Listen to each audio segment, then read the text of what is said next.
Bonjour, ici Étienne des Trois-Maisons. Étant donné que mon frère a oublié les feuilles, j'ai pris mes notes sur des napkins. Bienvenue à Télé Papineau.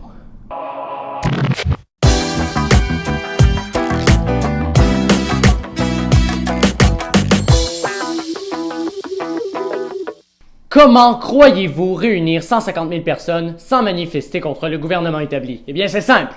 Réunissez Marilyn Manson, Rancid, Alice Cooper et plein d'autres groupes qui nous ont fait danser au Rockfest!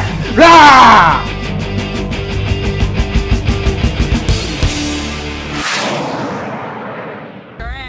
D'où venez-vous? Australie! D'Australie? Oui! Et vous êtes venu ici seulement pour le Rockfest? Oui! D'Australie? Oui! À Montebello? Oui! Et comment trouvez-vous l'expérience jusqu'à date? Je n'ai pas fini, mais c'est très bien!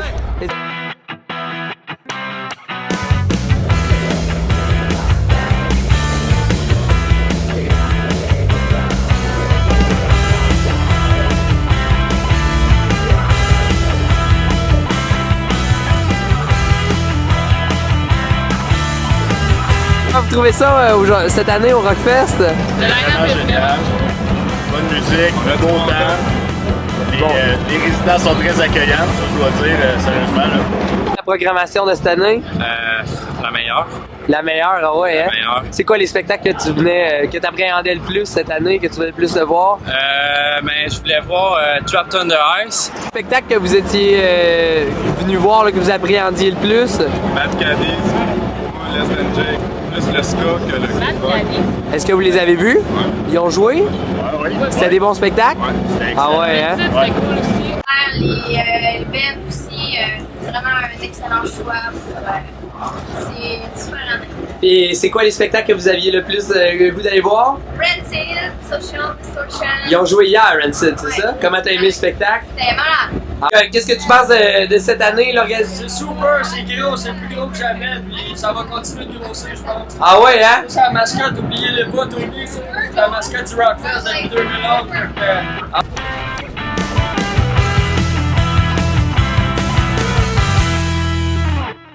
L'équipe de Télé Papineau a eu l'incroyable chance de se rendre à Boileau afin d'assister à la cérémonie en l'honneur de William Commandant. Voici le reportage. C'est un canot qui est fait en la mémoire de William Commandant, qui était le chef spirituel, l'aîné des Algonquins de Kitigan-Zibi, et qui était aussi reconnu comme un leader mondial, qui était proche du Dalai Lama, de Nelson Mandela, de plusieurs autres. Et puis, c'était un maître artisan de canot d'écorce. Puis pour faire ça court, là, il y a quelques années, on a appris que William était malade, qu'il était sur le bord de passer de l'autre côté, faire le grand voyage. Puis avec mon frère, on faisait des inventaires pour trouver des plantes rares. Puis on est tombé sur des vieux bouleaux. Puis là, on s'est dit, c'est ça. On a coupé le bouleau, puis on a récolté l'écorce. Quelques mois après, William est décédé. Puis à ses funérailles, on a dit qu'on allait faire le canot en sa mémoire. And he was very much involved in two things: promoting respect for Mother Nature, respect for the water, the trees, the land, and also to promote respect between people, so to promote racial harmony and peace building.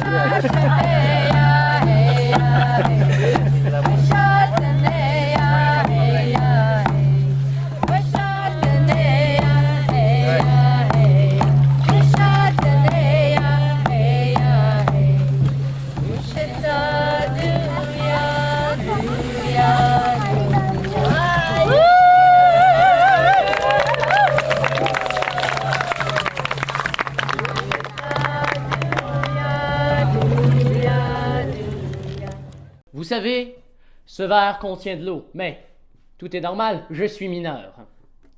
Mais si j'avais été à l'ouverture du Brasse Camarade, ce verre aurait contenu une bonne bière de microbrasserie. Voici un reportage. Véronique, est-ce que tu t'attendais à autant de monde aujourd'hui? Non, je suis super contente. Il y a plein de monde. Les gens sont contents. Ils aiment les produits.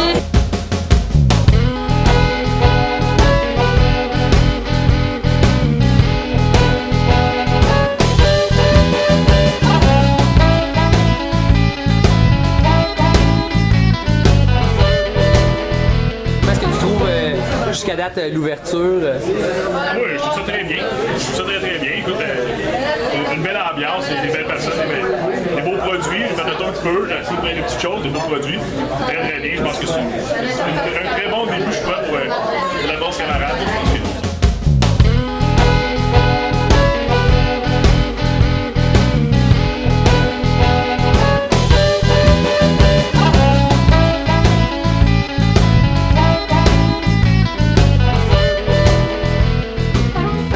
Outre les bières, qu'est-ce que vous vendez ici? On a les produits des saucisses de chèvre, des saucisses de sanglier, des produits de Saint-André-à-Blain. On a des fromages de Papilleville, de Ferme Floralp. On a des chocolats de Montebello. On a des moutardes de Chersey. On a plein de bons produits à manger. On a beaucoup de produits sans gluten aussi, des pâtes, des chips. On a éventuellement, on voudrait avoir du cidre de la région, mais ça c'est un autre étape.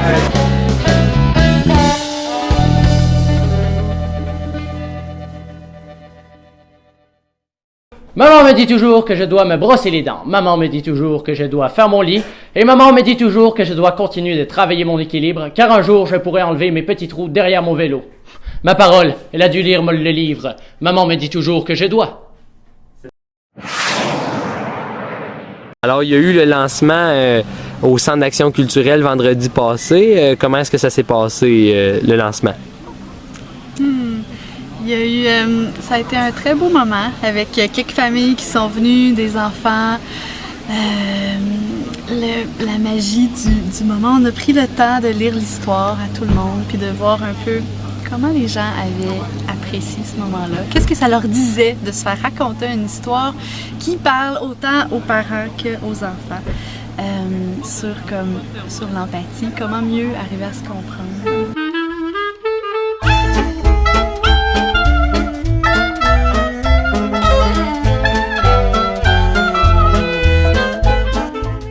Tommy, il a 8 ans, puis sa maman lui demande souvent tu dois partager avec ton petit frère, tu dois m'aider après le souper, tu dois ci, tu dois ça. Puis il devient de plus en plus frustré, puis il se rend compte qu'il s'éloigne de plus en plus de sa maman. Puis ça l'attriste, en fait. Et d'un beau jour, dans un rêve, il reçoit des oreilles magiques qui lui permettent d'entendre vraiment ce que sa mère veut dire dans le fond de son cœur. Fait que la prochaine fois qu'elle demande « Tommy, tu dois partager avec ton petit frère », ben il entend en fait à quel point elle est peut-être un peu fatiguée de gérer des situations de conflit entre lui et son petit frère.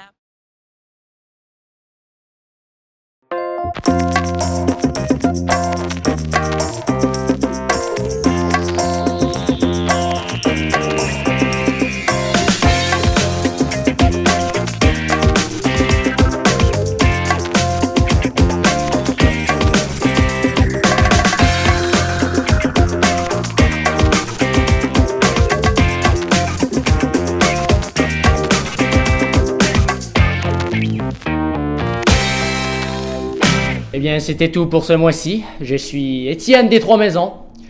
Et pour les jeunes adolescentes pimpante qui écoutent, je ne porte pas de petits trous en arrière de mon vélo. Je suis satisfait de mon contenu, et n'oubliez pas, nous sommes classe dans la petite nation. Wouhou!